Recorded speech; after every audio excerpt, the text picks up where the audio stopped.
हवामान खात्याने कळवल्यानुसार दिनांक 30 ते एप्रिल 4 पर्यंत पाऊस म्हटले आहे। त्यानुसार काल दुपारी 1:30 वाजता वादळी वाऱ्यासह गारपीट नुकसान झाले। पाऊस झाला, मोठ्या प्रमाणात पाऊस झाला। जवळजवळ परिपक्व झाले कांदा, गहू, हरभरा, मका यांची मोठ्या प्रमाणात नुकसान झाली।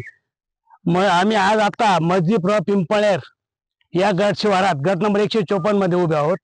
त्या गट शिवारामध्ये हे काढण्यात आलेले कांदे पूर्णतः पाण्यामध्ये पूर्ण भिजलेले होते। काल गार होती, या संपूर्ण वातावरणामध्ये काल गार होती।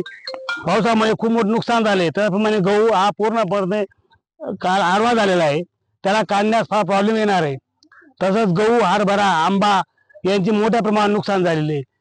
तरी आम्ही कालच प्रशासनाला कळवले होते। त्या कळवल्यानुसार गावाचे तलाठी आप्पा, बैरा आप्पा, तसेच सर्कल मॅडम, खिलारी मॅडम, तसेच सामोरेचे तलाठी आप्पा, आयरे साहेब, हे सगळे ते शेतकरी इथं पंचनामा आलेत। प्रत्यक्ष त्यांनी पाहणी करून पंचनामा केला आहे।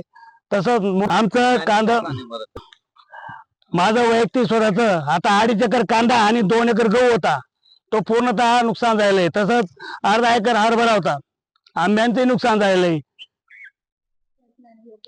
तसंच आम्हाला एकच अपेक्षा आहे, शासनाने इतर पंचनामा शासन दरबारी रिपोर्ट करून आम्हाला योग्य ती नुकसान भरपाई मिळावी, एवढी सर्व परिसरातील शेतकऱ्यांची अपेक्षा आहे।